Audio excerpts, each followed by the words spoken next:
Un evangelio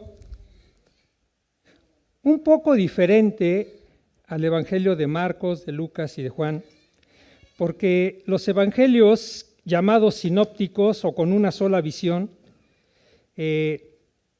tienden a contar los acontecimientos de diferentes fuentes. Por ejemplo, Marcos fue escrito con información que Pedro le proporcionó a Marcos. Lucas seguramente no conoció personalmente al Señor Jesús, pero él era un investigador, era médico, matemático y en fin, toda una eminencia. Entonces él recopiló todas las entrevistas y por ahí los expertos dicen que aún probablemente entrevistó a personas que fueran fehacientes de lo que estaba haciendo. Entonces su testimonio de Lucas también está muy lleno de detalles por la manera tan elegante, tan profunda, tan minuciosa en que él estudió la vida de Jesús. Y bueno, Mateo fue una persona también muy preparada, dado que él era uno de los publicanos, de aquellos que recogían impuestos, entonces tenía que ser muy detallista, pero Mateo estaba pensando más en la comunidad judía. Entonces su evangelio va con muchas alusiones hacia la cultura judía. Pero Juan está manifestando su evangelio en un sentido más personal. Juan omite el nacimiento y la niñez de Jesús. Prácticamente omite todo eso. Él prácticamente está empezando a describir a Jesús después de su bautizo. Eso que significa que el alcance que está teniendo el evangelio de Juan es de que Jesús se bautizó y empezó su ministerio por ahí de los 30 años. Entonces, antes de ello, Juan no manifiesta nada. Juan manifiesta que la relación que tenía con Jesús es de tanta intimidad que él puede revelar detalles de cuando estaba platicando en grupo o con él personalmente.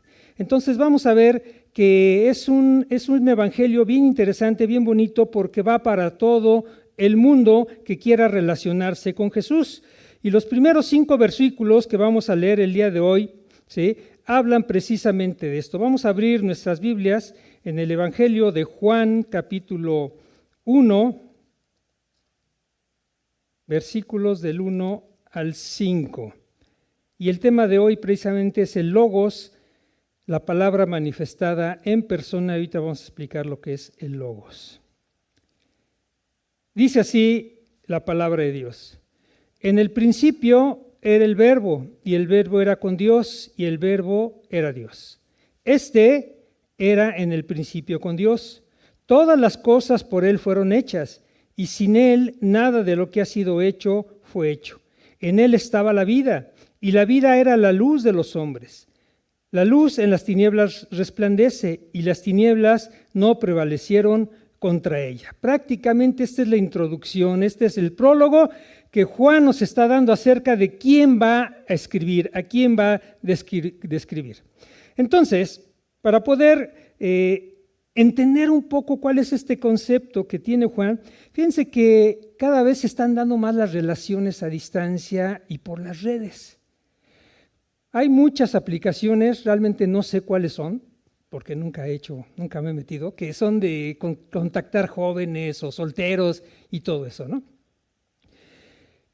Es un arma de 2 filos, porque como te puede salir algo muy bueno, como te puede decir algo de lo peor, ¿sale? Pero el principio es este. Hay una descripción de la persona para que conozca a otra persona. Esto es, empieza a decir, mira, yo soy así, yo soy asado y todo eso. Más allá de la descripción física, porque es un tanto, no es muy precisa la descripción física, simplemente general, pues mido 1,90 y peso 100 kilos, cosas así, ¿no? La descripción del carácter, la descripción de sus deseos, sus sentimientos, todo eso nos envuelven en una situación que nos imaginamos cómo pudiera ser esa persona, pero realmente tenemos una información superficial. Tenemos una información que solamente está alimentada por esos dichos y podemos prejuiciarnos, podemos pensar no objetivamente y eso nos puede llevar a cometer errores acerca de describir y entender quién es esa persona. Bueno, cuando llega el momento en que se encuentran, pues pueden ser muchas sorpresas, ¿verdad? Sorpresas para bien o sorpresas para mal. Pero es ahí donde empiezas a entender que la descripción que te dieron, vía palabra, vía escrita, vía mensaje, lo que sea, empieza a cobrar sentido y forma cuando ya físicamente conoces a esa persona. Entonces, el apóstol Juan está utilizando este principio. En el Antiguo Testamento hubo una descripción acerca de la venida del Mesías. Se describió en el libro de Isaías, en el libro de Génesis, en toda la literatura del Antiguo Testamento daba flashazos, daba información sobre el que había de venir. El mismo Juan, el último de los profetas, Juan el Bautista, también dio una descripción del que había de venir. Entonces, durante ese periodo, el pueblo judío empezó a crearse ellos una figura de aquel que iba de venir. ¿Sí? Aquel que tenía que llegar para rescatar a su pueblo. El pueblo judío cometió el error de pensar que iba a venir un judío militar para conquistar al pueblo romano y devolver su independencia al pueblo de Israel. Ese fue un prejuicio que ellos tenían. ¿Por qué? Porque no entendieron bien la descripción que había en el Antiguo Testamento. Entonces, cuando llega Juan y empieza a describir que esa persona se hizo carne, empieza a configurar a la persona de Jesucristo. La palabra se materializó, eso es lo que Juan quiere decir en el Evangelio. Entonces podemos ver que este primer capítulo y estos primeros versículos están sentando las bases para que conozcamos a aquel que fue descrito anteriormente y para quienes no lo conocen, cuáles son las características que él tiene y quién es él en su más amplio sentido. Por lo tanto, se utiliza la palabra logos, que traducido a nuestro español es la palabra. Y probablemente, o en algunas otras Biblias le llaman el verbo. Para nosotros en nuestro idioma no cobra mucho sentido, porque decimos palabra, logos, parece, o verbo, parece clase de gramática, ¿verdad? Parece clase de español, pero no. Durante muchos años, muchas de las civilizaciones y de los imperios sabían, creían o probablemente se imaginaban que detrás de todo lo majestuoso, la creación, de todo lo que es imponente en la manifestación de ella, la luna, el sol, el fuego, los volcanes, los lagos, los mares, todo eso, hermanos, impone al hombre. ¿Por qué? Porque el hombre no es capaz de hacer nada de eso. Cuando al hombre le impone, el hombre se tiene que rendir a algo. Él no tiene control de nada. Está sujeto a lo que ellos consideran unas fuerzas tales que gobiernan el universo. Muchas de esos imperios, muchas de esas culturas le daban un nombre. Que Zeus, que Ra, que de acuerdo a la cultura que ustedes quieran, siempre había un Dios todopoderoso. ¿Qué había detrás de todo ello? 1, había miedo. 2, había un sentido de adoración por todo lo que pasaba. Y 3, algo interesante. Todo lo que funcionaba en el universo tenía sentido. Todo como funcionaba el universo tenía una razón. Nada era casual.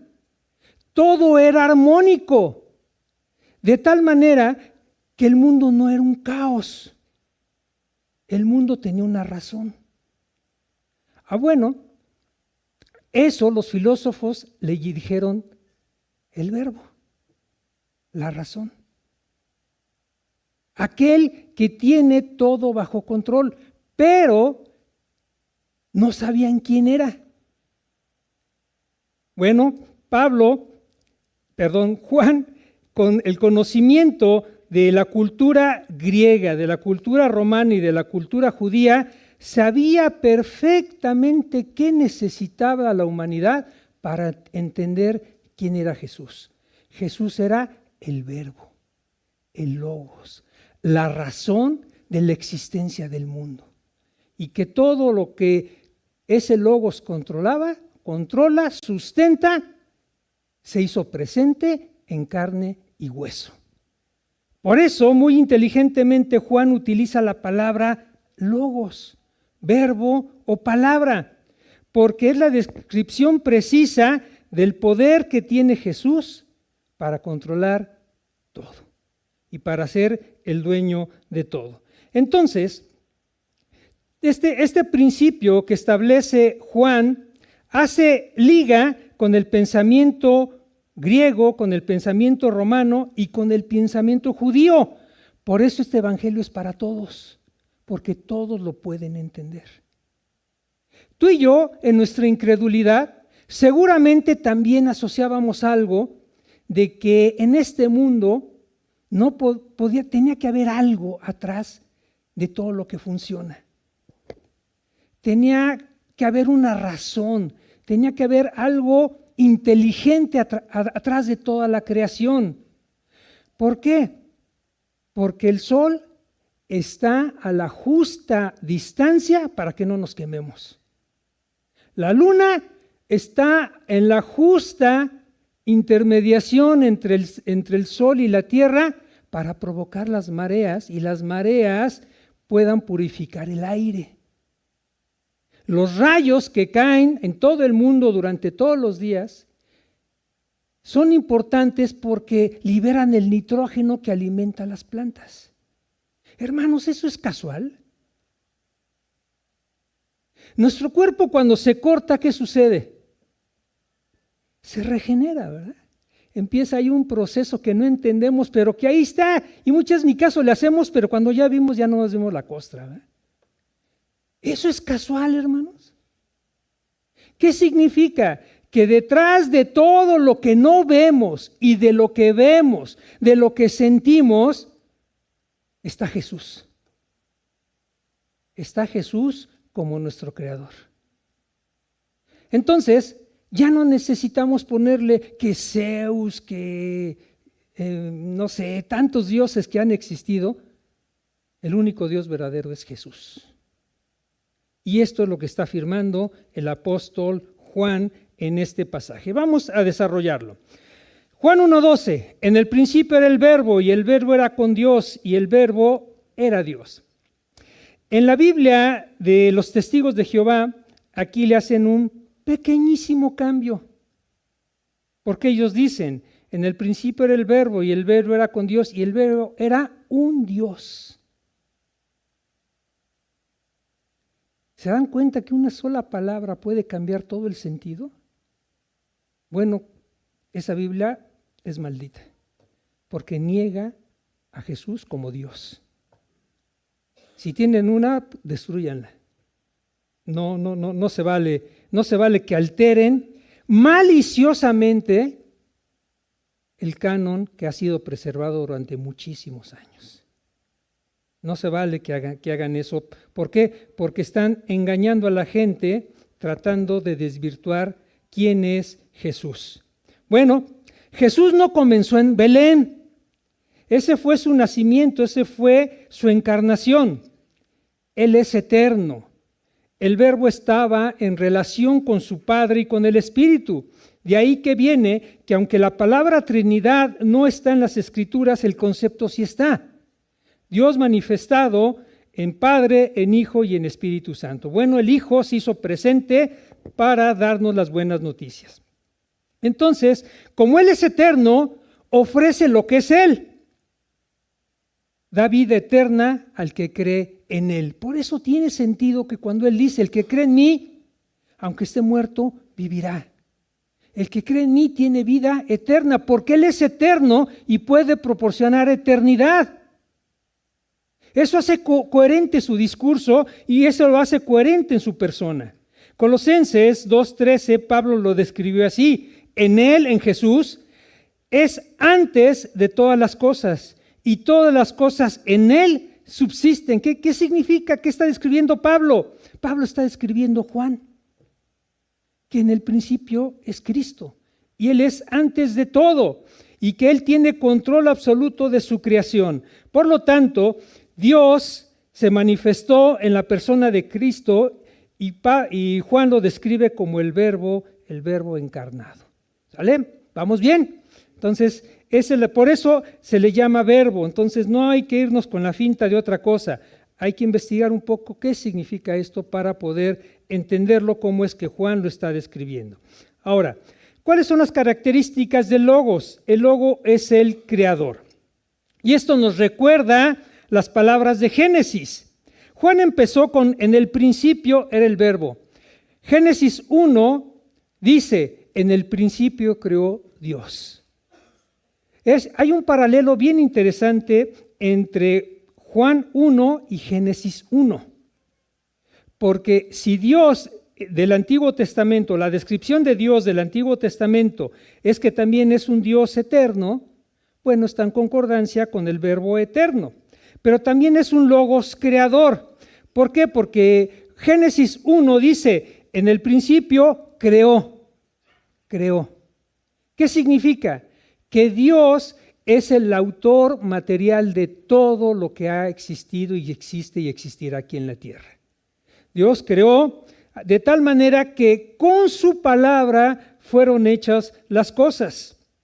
Entonces, Juan 1:3 dice, todas las cosas por Él fueron hechas, y sin Él nada de lo que ha sido hecho fue hecho. Y los estudiosos del Antiguo Testamento siempre han declarado que en Génesis 1 está como que el misterio de que la creación de Dios no la hizo Él solita, Dios Padre, porque hay unos términos que hablan de Él en plural y no pueden ser otros dioses. Entonces, ¿cómo se explicaban que Dios podía hablar en plural, hagamos al hombre a nuestra imagen y semejanza, siendo Él un Dios único? Bueno, la respuesta está aquí. El hagamos era Dios Padre, Dios Hijo y Dios Espíritu Santo. Entonces, esto se va revelando conforme Dios fue revelando al hombre cuál es todo esto. Y Juan 1:3 nos da ese clip, ese match para que nosotros podamos entender el Antiguo Testamento con el Nuevo Testamento. No existe nada sin Él. Y ojo, mis hermanos, ninguno de nosotros somos un accidente. O somos el sorullo. No. Somos, o que se les escapó a nuestros padres. No hay nada de eso. Tú y yo no somos un accidente. Tú y yo fuimos planeados por la mente de Dios para un propósito. Somos una creación intencional de parte de Él con propósitos claros y específicos para la vida de cada uno. Sigue el apóstol Pablo confirmando todo eso. En Colosenses 1:16 dice, porque en Él fueron creadas todas las cosas, las que hay en los cielos y las que hay en la tierra, visibles e invisibles, sean tronos, sean dominios, sean principados, sean potestades, todo fue creado por medio de Él y para Él. Entonces, cuando Juan habla de una manera general que todo fue hecho por Él, el apóstol Pablo lo va describiendo. Lo físico y lo invisible. ¿Qué significa lo invisible, hermanos? ¿Qué significa lo invisible? Hay un montón de cosas invisibles, pero un montón. Y muchas veces lo invisible es más poderoso que lo visible. Ustedes, por ejemplo, pueden ver las señales de su celular. ¿Las pueden sentir? ¿Las pueden palpar? ¿Las pueden tocar? Pero qué poderosas son para traer tantísima información. Nuestra alma, nuestro espíritu, no lo podemos ver, no lo podemos palpar, pero pero podemos ver sus manifestaciones, nuestros sentimientos, nuestros pensamientos, nuestras emociones, nuestras intenciones. Todo eso es oculto y es poderoso. Pero también la organización tanto del cielo como de la tierra. Cuando habla de tronos, dominios, principados, habla de una organización. El mundo está organizado, Dios está organizado, el mundo espiritual está organizado. Así como Dios quita y pone reyes, Él es poderoso para crear todas las cosas y todo lo organizado de tal manera que podamos ver en la administración, en la organización de su creación, un poder. Y ese poder está descrito en el Señor Jesucristo. Pero también, acuérdense que los demonios también están bien organizados, ¿verdad? El cártel de los demonios está bien organizado, ¿sí? Dice Pablo ahí en Efesios, porque no tenemos lucha contra carne y sangre, sino contra principados, potestades. Esto habla de organización y de organizaciones jerárquicas. Bueno, todo esto es parte de lo que Jesús tiene bajo control, porque Él es el creador de todo. Juan 1:4, leamos Juan 1:4, dice: en Él estaba la vida y la vida era la luz de los hombres. Otros dos conceptos importantes que describen al Señor Jesucristo. En Él estaba la vida. Él da vida como creador. No solo da vida físicamente, sobre todo da la vida espiritual.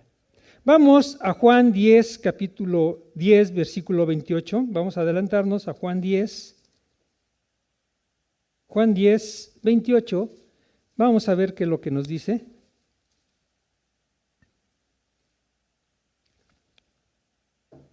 Dice así. Está hablando, vamos a leer desde 27. Mis ovejas oyen mi voz y yo las conozco y me siguen. Y dice, y yo les doy vida eterna y no perecerán jamás, ni nadie las arrebatará de mi mano. El poder de Dios manifestado en administración, en creación, en vida. ¿Por qué? Porque no solo Él tuvo en su mente crearnos, nos hizo, materialmente aquí estamos todos, pero espiritualmente Él tiene poder para darnos vida eterna. A todo aquel que en Él cree. Recuerden, hay una condición. La vida eterna es gratis, pero a los que creen. A los que no creen tienen vida eterna, pero en el infierno. ¿Vale? Entonces, esas son las pautas que da las Escrituras. Él da vida espiritual. Cuando en una ocasión hubo un altercado ahí con los discípulos acerca de pues, lo difícil que estaba la vida, Jesús les dijo, no teman a los que pueden lastimar el cuerpo. Teman a aquel que los puede mandar al infierno, que tiene el poder para hacerlo. ¿Qué quiere decir? Que no solo la vida física está controlada por Jesús, la vida espiritual, y la vida espiritual es la que es eterna. La vida física tiene fecha de caducidad. Tú y yo por ahí tenemos un sello, no se lo vean porque se van a espantar, donde dice caduca el día, el año, el mes tal. Por lo tanto, este cuerpo va a ser abono para las plantas, pero el alma va a estar presente con Cristo a todo aquel que cree en Cristo. ¿Sale? Por lo tanto, esto nos da vida espiritual, vida abundante, vida en relación con Cristo. También nos da seguridad porque nadie puede arrebatarnos de sus manos. Nadie puede quitarnos de la presencia de Dios. A todas aquellas falsas doctrinas que dicen que puedes perder la salvación, mentiras. Esas son calumnias, esas son falsedades. La Escritura dice que estamos en sus manos todo aquel que cree, ¿sale? Y que nadie nos puede arrebatar de su mano. ¿Quién puede luchar contra Dios? ¿Quién puede acaso hacerle tantito daño? ¿Quién puede acaso alterarlo a Él? Esta es la seguridad y protección que nos da Jesús. ¿Por qué? Porque Él es Dios. Amén. Pero también dice que es la luz de los hombres. Él es la guía espiritual que disipa las tinieblas del pecado, la confusión y la muerte, ofreciendo la luz de la vida. Y fíjense, vamos a Mateo capítulo 4, Mateo capítulo 4. Ahí vamos a ver la descripción de lo que era ese tiempo, la región donde estaba Jesús.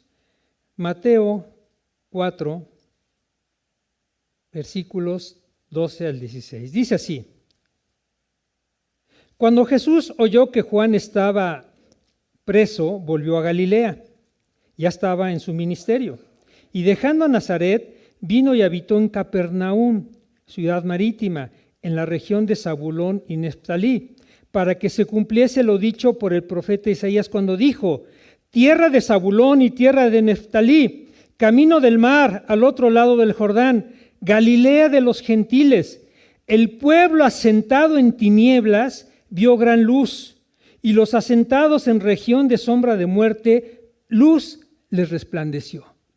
Fíjense, Jesús fue luz en medio de una región que estaba llena de tinieblas, de oscuridad, de prácticas malas, de religión ciega. Vino esa gran luz. La luz es Jesús, para darle entendimiento, para iluminar y para darles claridad. La claridad primera que Dios da de Jesús cuando se revela es nuestra condición. Cuando vemos la luz de Dios, no tenemos otra para sino pensar como el profeta Isaías cuando vio a Dios: soy pecador. Delante de un Dios santo, delante de una luz imponente, se revelan nuestros pecados, se revelan nuestros malos pensamientos, se revelan nuestras malas intenciones, se revelan todo lo malo que somos. Y eso es muy bueno y muy sano. ¿Por qué? Porque el entender que soy pecador, necesito un Salvador. Y necesito el Evangelio, que son las buenas noticias. Por eso es que Él es la luz que disipa todas las tinieblas. Y esta luz no se puede apagar, no se puede extinguir. ¿Por qué? Porque si Jesús es eterno, la luz es eterna. La luz nadie la puede apagar. Por más que a través de los siglos haya persecución a la iglesia, hayan querido quemar la Biblia, hayan querido censurar a los profetas, hayan querido callar a los predicadores, la luz siempre resplandece y resplandecerá. Por lo tanto, hay una confianza plena en que esa luz que resplandece en nuestros corazones nos puede iluminar para entender más quién es Dios y cuál es su propósito para mi vida. Entonces, no solo da la vida, como en Génesis 2:7, ¿verdad? Dios formó al hombre del polvo y sopló en su nariz aliento de vida, y fue el hombre un ser viviente. Necesitaba no solo nacer físicamente, sino nacer espiritualmente, que fue lo que le dijo Jesús a Nicodemo. Muy bien, avanzamos. Juan 1:5. La luz en las tinieblas resplandece, y las tinieblas no prevalecieron contra ella. Un poco de lo que ya dijimos, la oscuridad no se puede apagar. Pero vamos a este texto bien importante y bien interesante de 2 de Corintios capítulo 4. 2 de Corintios capítulo 4, versículo 6. Que ahí ya lo tiene, pero de todos modos búsquenlo. Cuando no oigo las hojas es porque lo están viendo ahí. 2 de Corintios 4, 6. Dice: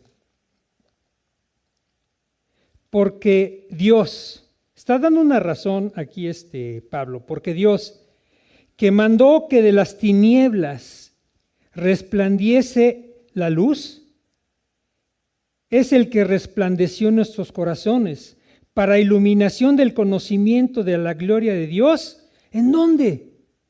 En la faz de Jesucristo. Jesucristo en su descripción, en el Verbo encarnado, se manifestó para la gloria de su Padre. Todo lo que es Jesús, todo lo que Él dijo, todo lo que Él hizo, todo lo que Él restauró, siempre lo hizo para la gloria de su Padre. Por lo tanto, mis hermanos, tú y yo todos los días somos renovados cuando vamos a la luz de Cristo.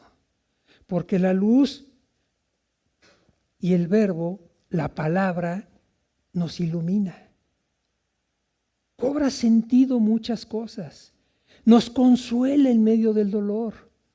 Nos da entendimiento para la toma de sabiduría. Nos da esa apertura de ojos para ver el mundo como Dios lo ve, no como lo ve el hombre. Y todo eso es parte precisamente de que la luz resplandece en medio de tanta oscuridad. Entonces, no importa cuán oscura esté tu situación, la luz de Cristo es más fuerte. Amén. Ahora, ¿cuál es nuestra responsabilidad y actitud hacia la palabra? Porque fíjense, después de que se explica lo que es el verbo, el logos, la palabra y todo ello, mucho de lo que se dio a conocer posteriormente es de que Jesús se convirtió en sinónimo de la palabra de Dios. ¿Por qué? Porque la palabra de Dios tiene poder, Jesús tiene poder. La palabra de Dios alcanza hasta los más perdidos. Jesús dio su vida por los perdidos. Entonces, ¿cuál es nuestra actitud y responsabilidad? En primer lugar, oír. La fe viene por el oír y el oír por la palabra de Dios. Afinar el oído para distinguir el mensaje de Dios entre las múltiples voces del mundo. ¿Sí? Todos los días, mis hermanos, ya lo hemos dicho, todos los días estamos plagados de información. Buena, mala, regular, lo que sea. Pero cuando nosotros tenemos el filtro de la palabra de Dios, porque la hemos escuchado, podemos discernir entre lo bueno y lo malo.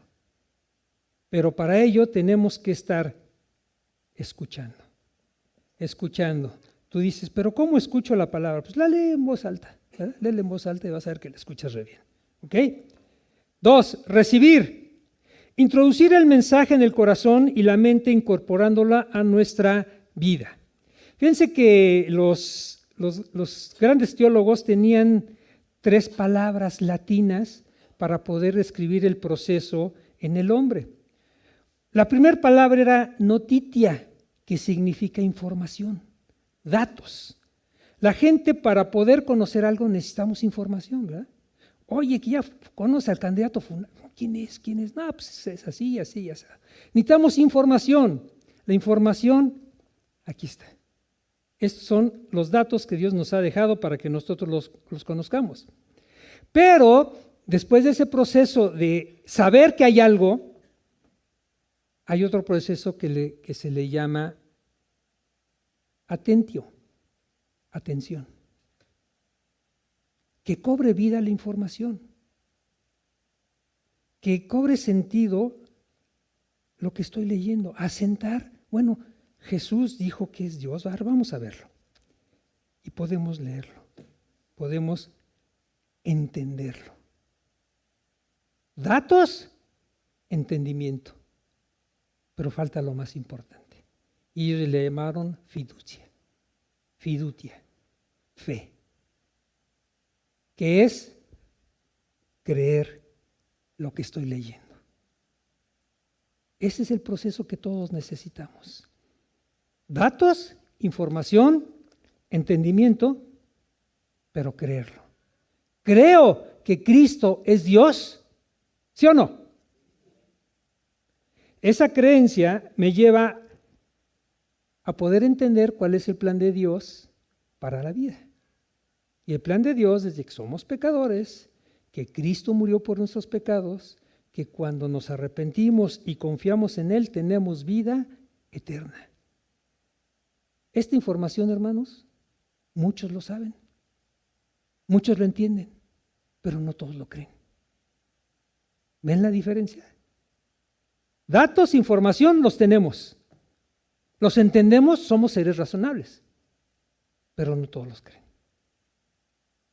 Y yo espero que todos los que estamos aquí seamos de ese selecto grupo que creemos.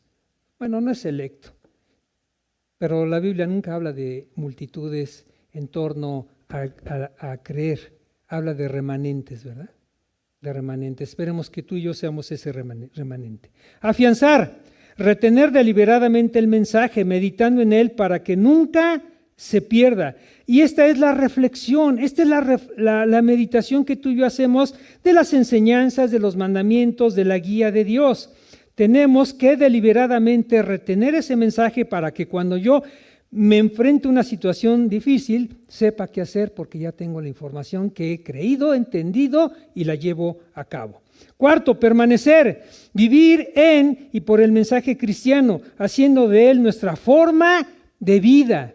El cristianismo es una forma de vida, no es una religión, no es una cultura, no es una moda pasajera. Si así fuera, hermanos, yo hubiera pasado de moda desde hace mucho tiempo. ¿Sí saben qué dijo uno de los Beatles? John Lennon. ¿Qué dijo? Que ellos eran más famosos que Jesucristo. Y que sufre un final terrible. Pasaron de moda. ¿Quién conoce, jóvenes, quién conoce a los Beatles? Pasaron a la historia. Nunca fueron de mi agrado, pues, canciones bien bobas, pero bueno, nunca fueron de mi agrado. Pero pasaron de moda. ¿Quién los recuerda? Pues los viejitos como nosotros, ¿verdad? Recordamos solamente que son los Beatles, ¿sí? Pero el cristianismo, hermanos, nunca va a pasar de moda, porque no es una moda, es una forma de vivir.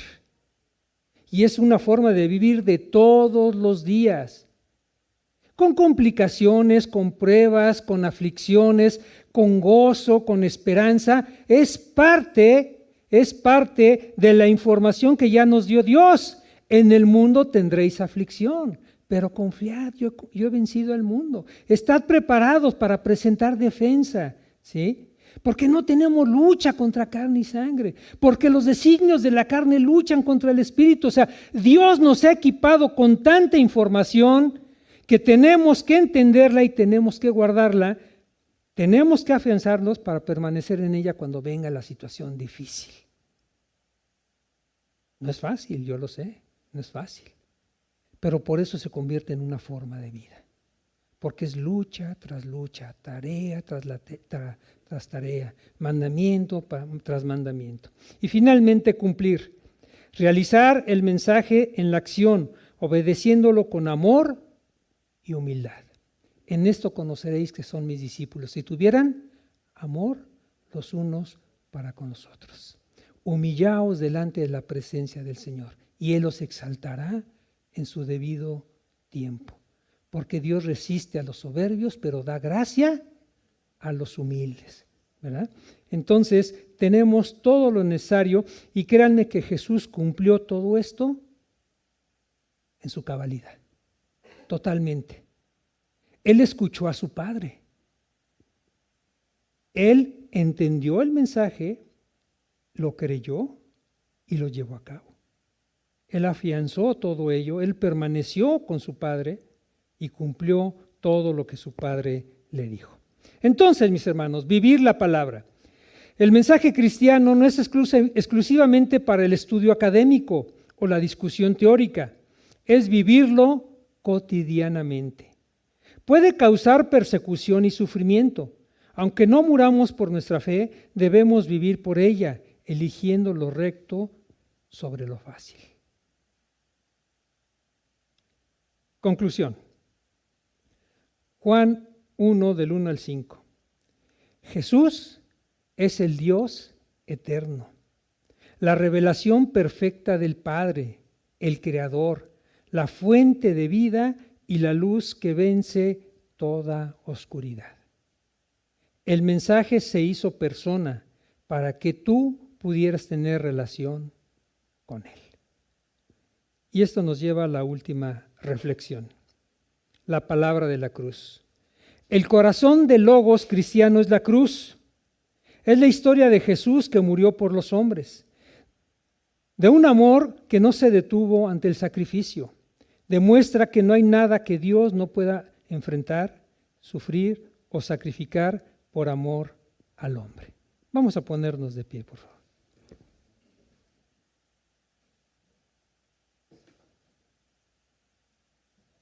Vamos a inclinar nuestro rostro y vamos a orar.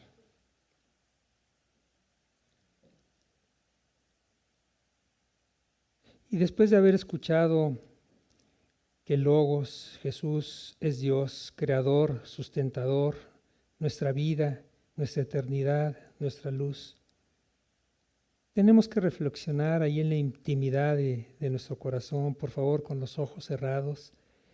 Medita y piensa en estas palabras. ¿Realmente creo esto? ¿Realmente creo que Jesús es Dios? ¿O lucho con dudas, con inquietudes, con prejuicios, con religiones, con ideas preconcebidas? Si tú estás luchando con eso, la palabra es certera, la palabra es veraz. Dios cumple todo lo que promete y Él es verdadero. No luches, créelo. Cree en Jesús como tu Salvador. Si tú no has aceptado a Jesús como tu Salvador, si no has confiado en que Él murió por tus pecados y te da vida eterna, lo puedes hacer en esta mañana. Simplemente tienes que decírselo, pero con unas palabras que salgan de un corazón arrepentido, sabiendo que eres pecador, sabiendo que no te puedes salvar por ti mismo, sabiendo que no hay religión que salve, solo Cristo salva. Pero también sabiendo que el amor de Dios se ha manifestado tanto que te ha llamado para que escuches este evangelio, las buenas noticias, y para que creas y confíes en que Cristo ya pagó por todos tus pecados en la cruz. Si tú confías en Cristo y crees en Él, tienes vida eterna. Y nadie te va a poder arrebatar de las manos de Jesús, porque Él es Dios Todopoderoso. Si crees en esto, eres salvo. Y si ya como salvo, pues todavía enfrentamos dudas, inquietudes, incertidumbres, miedos, prejuicios, tenemos que ir a la luz de Cristo. Tenemos que conocerle a Él, tenemos que fomentar nuestra relación con Él para ver que Él es todo lo que dijo, todo lo que manifestó. Todos los milagros hablaban de su soberanía. Todas las señales que Él hizo apuntaban a su mensaje, que Él es Dios, que Él es Rey, que Él es el Salvador del mundo. Si tenemos todavía temor, miedo, sabemos que Él es nuestro protector, que Él es nuestro gran pastor, que Él está al cuidado de nosotros. Y en esa confianza y en ese creer de Jesús, también le agradecemos. Señor, te damos gracias porque en esta mañana tu palabra, Señor, ha sido revelada y aquel que había de venir vino en la persona de Cristo, Señor. Aquel príncipe de paz, aquel consejero admirable, aquel niño que iba a nacer, se manifestó en la persona de Cristo, Señor. Aquel que iba a salvar a su pueblo de sus pecados, aquel que iba a dar vida eterna, aquel que sanó muchos enfermos, aquel que dio palabras de ánimo, aquel que calmó las tempestades, aquel que resucitó de los muertos, aquel que le dio otra oportunidad a algunos muertos como a Lázaro, como a la hija de Jairo. Padre, es poderoso para guardarnos también de todo mal. Aumentanos nuestra fe, Señor, y nuestra confianza en ti. Gracias por tu palabra y gracias porque cada domingo tenemos una cita contigo para adorarte, Señor. Y esta es nuestra adoración, que guardemos tu palabra, Señor. Gracias en Cristo Jesús nuestro Señor. Amén. Buenos días, hermanos. Dios los bendiga. Nos vemos el domingo que entra.